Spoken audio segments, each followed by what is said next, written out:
Olá, olá meus amigos, estamos juntos mais uma vez para mais essa aula de Direito do Consumidor. E o tema de hoje são as práticas comerciais abusivas. Muita atenção, pois hoje nós vamos comentar cada um dos incisos presentes no artigo 39. E isso é de muita importância para a sua prova do OAB, para o seu concurso público, para o nosso dia a dia. Pois nesse artigo estão descritas situações que acontecem muito nos dias de hoje. E você precisa estar informado para poder se proteger das práticas comerciais abusivas e exigir os seus direitos enquanto consumidor. Atenção para o artigo 39, que diz o seguinte: é vedado ao fornecedor de produtos ou serviços, ou seja, é proibido ao fornecedor de produtos ou serviços, dentre outras práticas, ou seja, dentre outras situações abusivas, as seguintes situações. Esse termo, dentre outras práticas, significa o seguinte: significa que esse rol é um rol meramente exemplificativo, ou seja, números apertos. Então, muita atenção para o inciso 1, que diz o seguinte: condicionar o fornecimento de produtos ou serviço ao fornecimento de outro produto ou serviço. Condicionar o fornecimento de produto ou serviço ao fornecimento de outro produto ou serviço, bem como, sem justa causa, sem justo motivo, a limites quantitativos. Muita atenção, porque eu tenho duas observações acerca do inciso 1 do artigo 39. Essa questão, que envolve limites quantitativos, é muito comentada sobre promoções em supermercados. Imagina o seguinte: o leite custa R$3. Em determinado período, em determinada semana, o supermercado faz uma promoção e baixa os valores para R$1,50. Muita gente vai querer comprar esse leite. E aí, o que acontece? Um concorrente ou um supermercado menor ou um mercadinho, um pequeno mercado, vai até esse supermercado e compra uma grande quantidade. Para aquele dono da empresa que está fazendo a promoção, há um desconforto, porque o objetivo dele não é tão somente vender, é passar aquela oportunidade de acesso ao produto para o maior número de pessoas. E aí o que ele pensa? Quer saber? Eu vou estabelecer limites quantitativos, visando inclusive uma função social dessa promoção. E aí ele coloca: promoção, leite, R$1,50, só pode comprar até 3 unidades por pessoa. Quando ele faz isso, por mais que ele se preocupe com a função social daquela promoção, caracteriza uma afronta ao inciso 1, a segunda parte do inciso 1 do artigo 39, pois ele está condicionando a limites quantitativos. Essa questão ela é muito debatida, caso a caso, mesmo porque, se você observar aqui no inciso 1, ele fala o seguinte: sem justa causa. E no caso em que eu cito a vocês, há uma justa causa, há uma função social.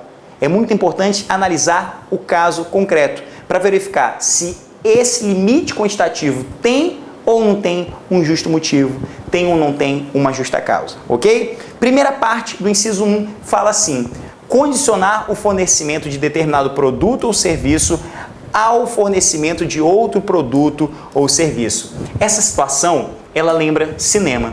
E foi isso que nós fizemos. Observe o material aqui do lado. Essa foi a nossa primeira operação em janeiro de 2015, à frente do Procon Maranhão. Os cinemas estavam fazendo uma afronta, uma prática abusiva, e estavam afrontando o consumidor ao proibir que o consumidor ingressasse em suas salas, entrassem em suas salas de cinema com alimentos adquiridos em outros estabelecimentos, caracterizando uma afronta ao inciso 1 do artigo 39, caracterizando venda casada. E o que nós fizemos? Nós apreendemos esse banner, aplicamos a sanção de contrapropaganda para que o consumidor pudesse ter seu direito de acesso ao cinema com alimentos adquiridos em outros estabelecimentos garantido, sob pena de configuração da venda casada. Ok? O que está previsto na primeira parte do artigo 39 nada mais é do que a venda casada. Condicionar determinados produtos ou serviços à contratação de outros produtos ou serviços. Um exemplo, o que estava acontecendo aqui nesse cinema? Eu não poderia entrar no cinema, entrar nas salas de cinema com o refrigerante que eu comprei na praça de alimentação. Só poderia comprar com o refrigerante da bomboniere do cinema. Eu não poderia entrar com ovo maltine do Bob's vamos citar logo a propaganda, não poderia ir com o ovo maltine do Bob's, porque eles justificavam que aquele alimento iria sujar as salas do cinema. Até aí tudo bem, é razoável. Mas por que o ovo maltine do Bob's suja e o picolé que eles vendem não suja? Se o picolé ele está num palito e com certeza vai pingar com maior facilidade no estofado. Então, por isso caracteriza a venda casada. Por que a latinha de refrigerante pode colocar em risco a vida dos espectadores e a cerveja Heineken que eles vendem numa garrafa de vidro não coloca em risco a vida dos espectadores? Então, muita atenção, porque nesse caso caracterizou venda casada. Eles estavam condicionando com o único objetivo de capitalizar, de lucrar em cima do consumidor, prejudicando a livre escolha desse consumidor. É óbvio, meus amigos, que o consumidor não vai poder entrar no cinema com uma feijoada. Ele não vai poder entrar no cinema com um mocotó. Ele vai ter que entrar no cinema com alimentos que ele compre onde ele quiser, na bomboniere do cinema ou na praça de alimentação, mas que não coloquem em risco a vida, saúde e segurança do consumidor. Após essa ação, nós conseguimos extinguir a prática em todo o estado do Maranhão. E além de apreender os banners, nós colocamos banners como esse em todos os cinemas do estado do Maranhão, informando claramente ao consumidor que ele tem direito de entrar nas salas de cinema com alimentos comprados, seja na praça de alimentação do cinema ou na praça de alimentação do shopping. E é óbvio que é importante ressaltar aqui ao consumidor que ele não vai poder entrar com alimentos que coloquem em risco ou comprometam a qualidade do ambiente e também a vida, saúde e segurança dos outros consumidores. Lembre-se, nós temos direitos, mas também temos deveres. Apresento aqui a vocês a prática comercial abusiva e uma solução para o problema, uma solução prática, ok? Vamos à segunda situação. Inciso 2. Recusar atendimento às demandas dos consumidores na exata medida de suas disponibilidades de estoque e ainda em conformidade com os usos e costumes. Muita atenção para o inciso 2, pois ele fala de uma prática comercial abusiva que é muito comum nas relações com taxistas. Um exemplo a citar aqui a vocês é o próprio táxi. Às vezes o taxista ele recusa um passageiro porque é próximo. Imagina uma moça, uma senhora, uma menina, quer pegar um táxi apenas para seguir de um ponto a outro. Ele recusa. Não, é muito próximo. Não, você vai para onde? Não importa, cidadão. Não importa. Não importa para onde ela vá. Não importa se você quer só atravessar a rua. Você não pode recusar o atendimento às demandas dos consumidores na exata medida de suas disponibilidades de estoque e ainda em conformidade com os usos e costumes. Então, muita atenção, o exemplo aqui é o exemplo da recusa do taxista. Inciso 3. Enviar ou entregar ao consumidor, sem solicitação prévia, qualquer produto ou fornecer qualquer serviço. Meus amigos, percebam que o inciso 3, ele fala sem solicitação prévia foi enviado ou entregue ao consumidor determinado produto ou serviço. Um grande exemplo aqui é o cartão de crédito. Enviou o cartão de crédito para o consumidor sem que o consumidor solicitasse. Caracteriza, inclusive com base em súmulas do STJ, dano moral. Você, consumidor, ao receber aquele cartão sem solicitar, você tem direito de entrar com uma ação pleiteando danos morais. Porque o envio sem solicitação daquele cartão caracteriza prática comercial abusiva e, além disso, caracteriza um incentivo ao consumo, um consumo desregrado e, consequentemente, pode te gerar um superendividamento, ok? Parágrafo único complementa o inciso 3. Os serviços prestados e os produtos remetidos ou entregues ao consumidor, na hipótese prevista no inciso 3, equiparam-se à amostra grátis, inexistindo obrigação de pagamento. Ou seja, se me enviam um produto, me enviam uma revista, numa época dessa eu estava recebendo revista, várias revistas de uma determinada editora. Eu entrei em contato com a editora e falei, eu não quero receber essas revistas. não se preocupe. Nós estamos enviando para que você conheça a nossa revista. Não, eu não quero. Não se preocupe, nós não vamos lhe cobrar nada. Claro que não vai me cobrar nada. Eu não solicitei. Se você me envia, se você me entrega sem minha solicitação, sem solicitação prévia, isso caracteriza a amostra grátis. Atenção aí para os nossos direitos e atenção para as práticas comerciais abusivas. Inciso 4. O que diz o inciso 4? Prevalecer da fraqueza ou ignorância do consumidor, tendo em vista sua idade, saúde, conhecimento ou condição social, para impingir-lhe seus produtos ou serviços. Meus amigos, isso aqui é a cara do empréstimo. Empréstimo. Infelizmente, nesse país, nos deparamos com empresas, com pessoas que colocam o interesse econômico, o interesse em capitalizar acima de qualquer valor, inclusive valores humanos. Em razão do desejo pelo lucro, desejo pelo maior crescimento econômico, interesses fundamentais, essenciais à dignidade da pessoa humana estão sendo colocados de lado, estão sendo deixados de lado. Um exemplo que eu cito aqui para o inciso 4 é o empréstimo. Empréstimo ao aposentado, empréstimo ao empregado rural, empréstimo àquelas pessoas que, em razão de suas condições, em razão do momento em que elas estão vivendo, do momento de suas vidas, elas acabam sendo assediadas por pessoas que acabam incentivando a contratação de determinados produtos ou serviços que não são interessantes, muito pelo contrário. Acabam prometendo 1000 situações, 1000 melhorias e, na verdade, entregam uma situação de total desespero. Esse caso do empréstimo, focado no trabalhador rural, no idoso, isso aí caracteriza uma prática comercial abusiva, pois o fornecedor se prevalece da fraqueza ou ignorância desse consumidor. Por essa razão, cabe ingressar com uma ação pleiteando, além das indenizações por danos morais e materiais, cabe ingressar também com uma ação pedindo o cancelamento sem qualquer ônus desse contrato, bem como a restituição dos valores que eventualmente foram pagos.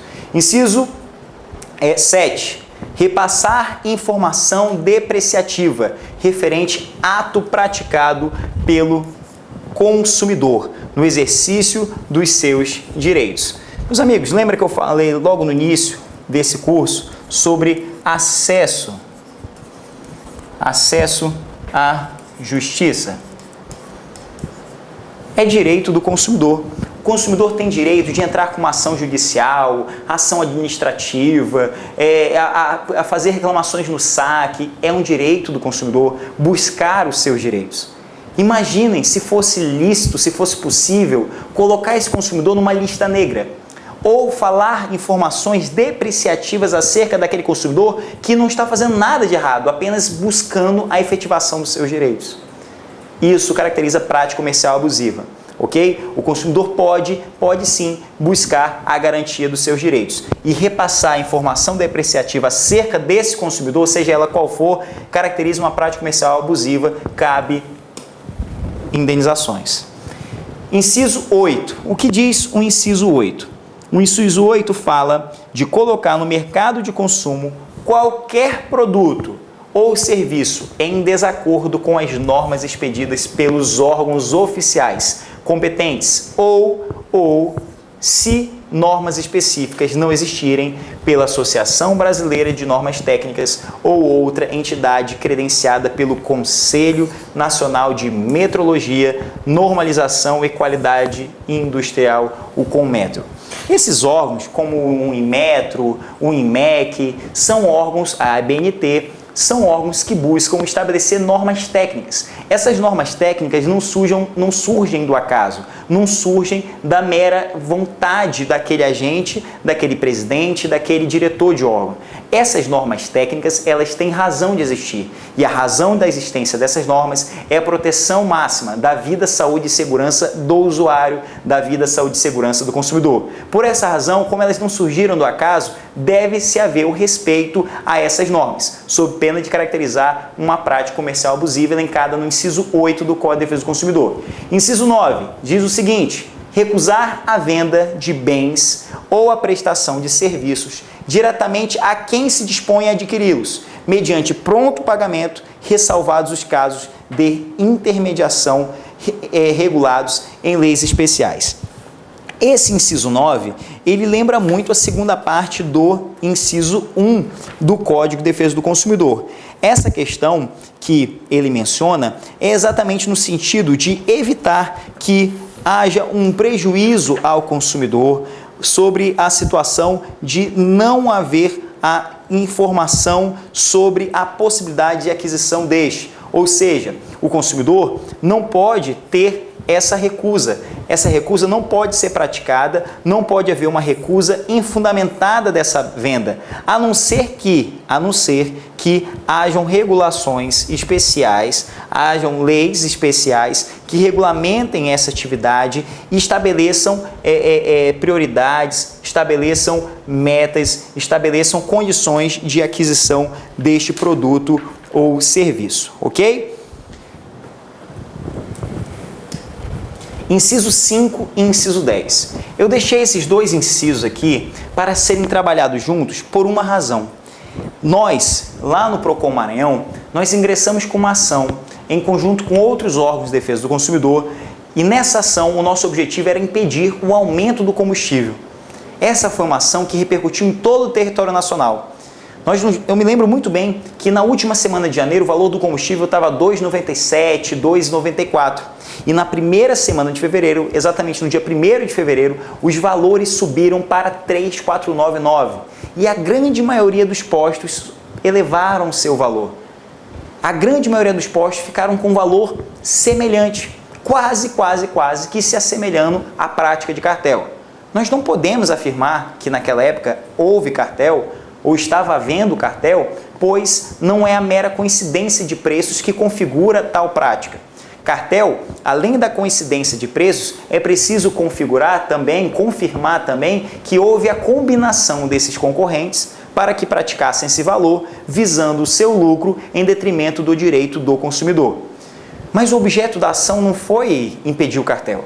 O objeto da ação era impedir esse aumento. E a ação teve como base esses dois incisos. Inciso 5 e inciso 10 do Código de Defesa do Consumidor. Exigir do consumidor vantagem manifestamente excessiva. Elevar sem justa causa o preço de produto ou serviço.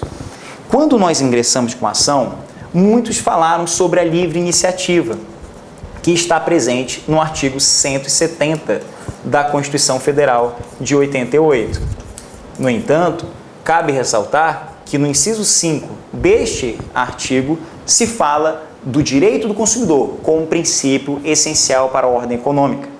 Quando entramos com a ação, nós conseguimos configurar que se estava exigindo uma vantagem manifestamente excessiva, a partir do momento que se foi elevado sem justa causa o preço dos produtos, ou melhor, o preço desse combustível. Nós conseguimos comprovar porque houve um ato chamado ato COTEP, que foi inclusive explicado pelo Ministério da Fazenda, onde nessa nota do Ministério da Fazenda se falava que não houve aumento da matéria-prima, não houve qualquer aumento do galão de petróleo. Se não houve aumento da matéria-prima, se não houve aumento do galão de petróleo, se não houve aumento, por exemplo, do salário, se não houve aumento dos custos, por que essa elevação? E por que elevar de uma forma tão abrupta, de uma forma tão do dia para a noite, de uma hora para outra se elevou, deu um salto no valor do combustível de R$ 2,97 para R$ 3,499 e quase todos, a grande maioria, com valor idêntico. O que nós fizemos? Ingressamos com a ação com base nesses fundamentos e nós conseguimos uma liminar. Nessa liminar, nós exigíamos que fosse reduzido 22 centavos no preço do combustível, no caso da gasolina, e 15 no preço do diesel, porque era apenas esse valor que poderia ser agregado contando do valor ACO, contando do valor que era praticado no mês de janeiro. Graças à sensibilidade do Poder Judiciário, analisando a causa com base na lei, com base no ordenamento jurídico, o Tribunal de Justiça do Estado do Maranhão manteve a decisão. E hoje, no Estado do Maranhão, a gasolina está sendo praticada pelos valores de R$ 3,17, R$ 3,02, R$ 2,97. Ou seja, a variação de preços e o valor que está sendo cobrado condiz com a realidade. Não há uma onerosidade excessiva para o consumidor. Não há configuração nem de uma prática comercial abusiva, muito menos de cartel. Isso por quê? Porque nós mostramos que não há diferença entre a teoria e a prática. E que se a prática está diferente no seu estado, onde você mora, é porque ela está completamente errada. E nós temos que mudar essa realidade. Nós temos que colocar em prática toda a teoria que nós aprendemos nos bancos escolares. Ok? Vamos lá, seguindo. Inciso 13. Deixar de estipular prazo para o cumprimento de sua obrigação ou deixar a fixação de seu termo inicial a seu exclusivo critério. Meus amigos, isso aqui é um absurdo, né? Imagina você faz a contratação de determinado pedreiro, você contrata um pintor e fala o seguinte: olha, quando é que você vai me entregar a obra? Quando você vai me entregar a parede pintada? Não sei. Quando é que você começa? Não sei, vou ver. Quando é que você entrega? Não sei, te preocupa não. Imagina que absurdo esse, pessoal. Imagina não ter uma base, um momento acorre, não ter um prazo para terminar, não ter um prazo para começar. O consumidor fica no estado de maior vulnerabilidade. Não pode deixar de estipular o prazo para o cumprimento de sua obrigação. É claro que não há essa possibilidade, é claro que se for praticado, caracteriza prática abusiva. Inciso 13. Aplicar fórmula ou índice de reajuste diverso do legal ou contratualmente estabelecido. Ora, deve ser respeitado os índices legais de reajuste sob pena de caracterizar uma prática comercial abusiva, ou seja, os juros do cartão têm que ter base legal, os juros que são cobrados pelo atraso nas contas de luz, de água, enfim, esses juros têm como base os índices legais, as fórmulas que são estabelecidas pelos órgãos competentes. Caso haja uma afronta a essas fórmulas, caracteriza uma prática comercial abusiva. Inciso 6. Executar serviços sem prévia elaboração de orçamento e autorização expressa do consumidor, ressalvadas as decorrentes de práticas anteriores entre as partes. Percebam, meus amigos, é direito do consumidor o orçamento. É direito do consumidor, com base no artigo 40 do CDC, ter o orçamento. E esse orçamento não pode ser cobrado ao consumidor. Agora, se eu sempre contrato a Judite para prestar um serviço na minha casa, eu já tenho esse contato e esse contrato com ela há muito tempo. Já existem práticas anteriores. Ela já sabe como eu quero e eu sei quanto ela cobra. Será que é necessário um orçamento para toda vez que nós nos reencontrarmos, para todo novo contrato?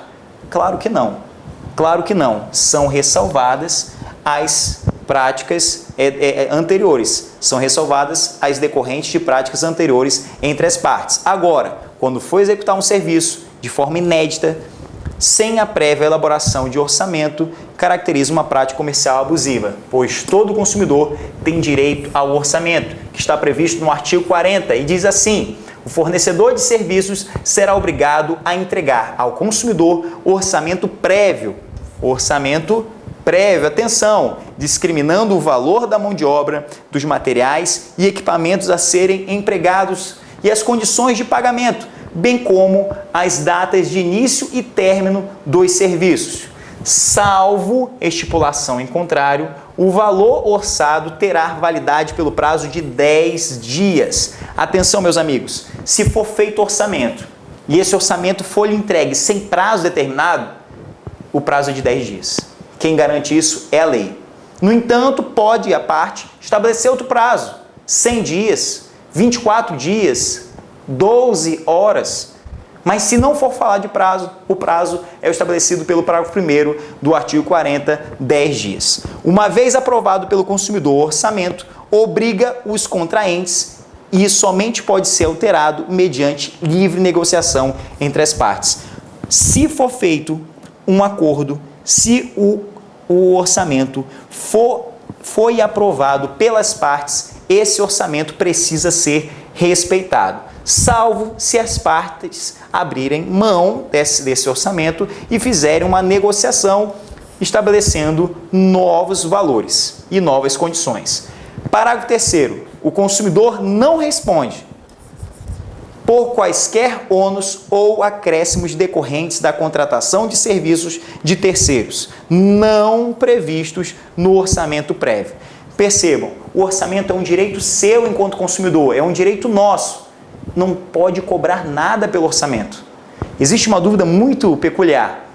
Duarte, eu tive um problema com minha máquina de lavar e aí eu liguei para a assistência e pedi que fosse lá em casa para fazer o orçamento. Me cobraram. É uma prática comercial abusiva? Será? Imaginem só. Alô, é da assistência? Sim, é da assistência. Eu quero fazer o orçamento, eu quero orçamento para um serviço que eu quero fazer na minha máquina de lavar. Tudo bem, senhor, traga a máquina aqui que nós vamos fazer o orçamento sem qualquer compromisso. Afinal de contas, é um direito seu. Você pega a máquina, põe no carro, leva a máquina, faz o orçamento, pega a máquina de volta e o orçamento. Te cobraram alguma coisa? Não. Percebam, estão te cobrando pela visita, estão te cobrando pelo traslado, pela ida até a sua casa. Isso pode ser cobrado.